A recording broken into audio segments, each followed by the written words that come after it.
Hi everyone, welcome back to my channel. I'm Tiffany Benson, one part of Team Benson, and I'm actually sitting outside in my 105 degree garden right now, and it's not even noon yet, so let's talk about a couple things. I want to talk about growing medicine in your small space garden.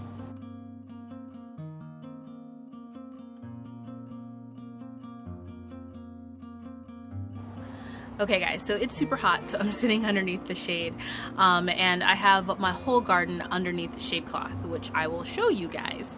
But I want to talk to you guys about growing medicine in your small space garden, and then also I want to tell you guys some of the tips that I'm still doing for my garden right now. So for those of you guys that are desert gardeners and want to know what I'm currently doing in my garden, I will show you guys and let you guys know. So for you desert gardeners, my garden is still completely under shade cloth. Now I do have a variation in shade cloth. I have 50%, which is on this side, and then I have 40%, which is on this side. Now I have a higher percentage on this side because this side is in the sun the longest amount of time. Right now the shade is going to start coming over on this bed, and it's going to, as you guys can see, it's going to start shading, and this side will be in the sun for the rest of the day. So I have a thicker shade cloth over here just to kind of protect those plants when they're going to be getting the full brunt of the 112 degrees, where these ones might only get the full direct sun of like 101, 105. Now also a little peek underneath the shade cloth because finally something's growing that I've been wanting to grow forever. Let me show you guys. Okay guys, so these are my pumpkin plants. I don't want to jinx it. I almost didn't show you guys this early just in case because I've planted like 7 seeds. I've tried germinating them on the inside twice, and finally I got 2 that popped up, and I had to germinate these inside, and then I planted them because their roots were ridiculously crazy the day they popped up. So I put them in the ground. We're gonna see how they go. But I really just want to have my own pumpkin this season. And then also, as you guys can see, I'm hardening off some little seedlings here. I have Armenian cucumbers, and I have acorn squash, and then this one is a wild cherry tomato, and then this one, I have no clue what it is. It just kind of popped up, and that one didn't have a tag, so mystery veggie. Okay guys, the other thing that I'm doing is that I went to the worm farm to get compost, and I also want to add compost to my pots. So if you guys saw on my last video, I pruned my pepper plants really hard. Like I took a lot of leaves off, a lot of branches off, because I want my pepper plants to be able to be producing a lot of peppers come the fall. So what I want to do is add a couple things to the pot, since they're still going to be in there for this entire time and going into the fall and probably going into the winter, but I want to have some more nutrients in those pots, because one of the things I found when I was kind of digging around in there is I saw worms in the pots too as well.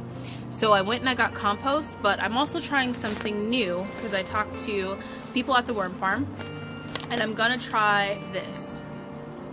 So this is soldier fly larvae frass, and what it is it's the soldier fly poop. Now I had talked with the Naked Gardener, which I will put their channel right below, but they are gardening in Texas and in a hot part of Texas too as well, and they had told me to add soldier flies to my compost bin. Now I haven't added the soldier flies to the compost bin yet, just because I wanted to kind of see how the worms are doing with it, but I did want to try the frass. Now this is going to be, there's no soldier flies in here and there's no larvae in here. This is literally just the poop of the larvae, and it's supposed to have a lot of nutrients to it and also a lot of nitrogen. So I'm going to add that to the top of the flower pot, or the top of the pots with the peppers in it, and then I'm going to add compost on top of that to feed the worms in there and also to feed the plant. Alright guys, I can already feel myself not lasting much longer. As you guys can see, I'm sweating like a lot. I was trying to be a trooper out here. But I also want to talk to you guys about growing your own medicine. So one of the things that a lot of people don't think about is, you know, it's important to have your own foods, but also it's also important to be able to have natural medicines that you can take and that can cure things, just in case you can't get to a hospital, or in times that we are now where hospitals are kind of unsafe if you just have a run-of-the-mill thing that you need to have treated. So one of the things I want to start in my garden, I do have my sage and I have my herbs, but I also want to have actual medicinal flowers and medicinal plants and roots that I know that I can use in order to treat just any type of different things. Now I'm going to go over in depth which herbs and which plants and flowers that I'm planting, but I just wanted to show you guys a couple that I just got in the mail. Now catnip I am a little bit hesitant about because I don't want every alley cat and every city cat in my garden, but there are a couple things that, you know, you can do with catnip. So I am thinking about it. Now I did get this whole little bunch through Amazon, and it came like as like a bundle, like a medicinal bundle. So I will link that down below too, in case any of you guys want to try it as well. But I also got bee balm, and I got purple cone flower. I got chamomile. Oh my god, I hate the way chamomile looks, but I love the tea and I love all its properties, so we're just gonna have to suck it up. I also got peppermint. Now if I ever don't like the taste of anything, I just add peppermint to it, like in the blend, and it kind of helps with the flavor of different things. I got lemon balm. How I lived without lemon balm before in this entire world, like my whole 35 years of living, I don't know, because lemon balm is amazing. So lemon balm I have, and then I also have lavender. Now I wanted to have lavender in my garden this year, but as you guys know, that went horribly wrong with me getting lavenders as starts. So this time I'm just gonna stop being lazy and I'm just gonna plant it from seed and do it.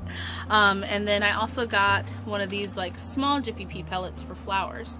So I'm going to start getting these inside probably in about another 2 weeks. I'm going to start them inside because with Arizona, not only do I plan for the first frost and planting things after the first frost or before the first frost, I also plan by heat too as well. So when the first 100-degree weather is about to come, and then also typically when the last 100-degree weather is going to come.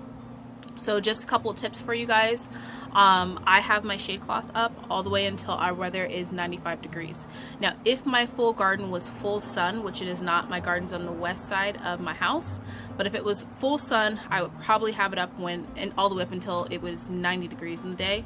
But for me, I get shade during the afternoon, so I can have mine up until 95 degrees, because then I can take it down and my garden will be shaded from the direct sun.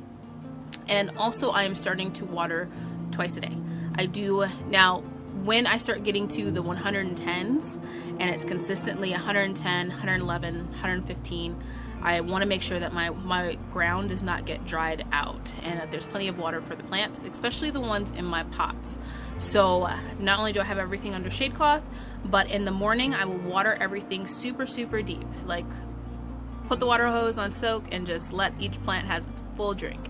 And then at the end of the day, when I take the shade cloth off, probably around like 6 or 7, when I'm letting the garden kind of get some fresh air and to breathe. To me, I don't know, I don't feel like I need to be covered all day, so I feel like my garden needs to be the same way, where it needs a little fresh air.